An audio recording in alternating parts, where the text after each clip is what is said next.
हम सभी जानते हैं कि व्यक्ति का मन बहुत चंचल होता है।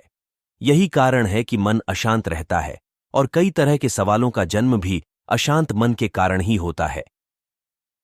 यदि आप जीवन में शांति चाहते हैं तो इसके लिए जरूरी है मन को शांत करना। लेकिन मन को शांत कैसे किया जाए? गौतम बुद्ध से जुड़ी इस कहानी के माध्यम से आप जान सकते हैं कि मन को शांत करने का क्या तरीका है। इसमें भगवान गौतम बुद्ध द्वारा मन को शांत करने के आयामों के बारे में बताया गया है। जानते हैं इस कहानी।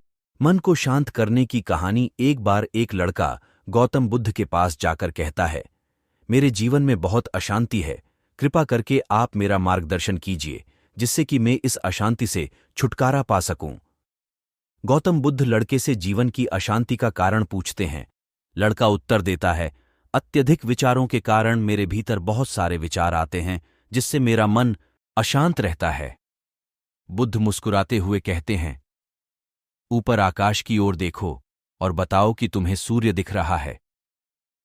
लड़का ऊपर देखता है और कहता है, धूप दिख रहा है। बुद्ध उससे पूछते हैं कि अगर तुम लगातार धूप में खड़े रहोगे तब क्या होगा? बुद्ध लड़के से कहते हैं कि अगर धूप में खड़े रहने से तुम्हें गर्मी लगती है तो इसमें दोष किसका है, सूर्य के ताप का या तुम्हारा? लड़का कुछ सोचने के बाद कहता है, इसका जवाब आप भी बताइए। बुद्ध कहते हैं, सूर्य का काम है ताप देना और ताप का काम है गर्मी लगना। ऐसे में तो दोष तुम्हारा ही है कि तुम धूप में जाकर खड़े हुए जिससे कि तुम्हें छांव में रहना होगा। ठीक इसी तरह चंचल मन का भी स्वभाव होता है विचारों और भावनाओं को जागृत करना। विचार क्षण भर के लिए होते हैं, लेकिन विचार से पैदा हुई भावनाएं देर तक टिकी रहती हैं।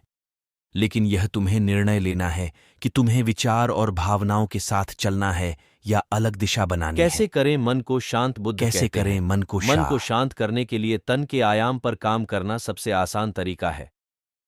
शरीर के स्तर पर हमारी कर्मेंद्रियां और ज्ञानेंद्रियां हैं। कर्मेंद्रियां कर्म और ज्ञानेंद्रियां ज्ञान से जुड़ी होती हैं। इससे हम अपनी संवेदनशीलता को बढ़ा सकते हैं। यानी हम जो भी काम करें मन के आयाम से हटकर तन के आयाम पर जाने से ही तुम्हारा चित्त शांत होगा। ऐसा करने से तुम मन के आयाम से हटकर शरीर के आयाम पर आ जाओगे। ठीक उसी तरह जैसे तुम धूप से हटकर छांव में आ सकते थे। मन के आयाम से हटने पर तुम्हारी जागरूकता तन पर आ जाएगी। जब तुम तन के आयाम पर काम करोगे तब तुम्हारा चित्त शांत होगा। इसलिए हर काम को तन के आयाम पर करने से मन स्वतः शांत हो जाता है। अपने मन के विचार और भावना को नहीं बल्कि सुर को सुनो। लड़का बुद्ध से कहता है, अपने भीतर के सुर को कैसे सुने? बुद्ध कहते हैं, किसी शांत स्थान पर रहकर जहां शांति हो। तब अपनी आंखें बंद करो और मन के भीतर चल रहे शोर से हटकर भीतर के सुर को सुनने की कोशिश करो।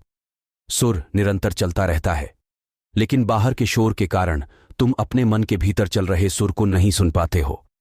जब तुम अपने दोनों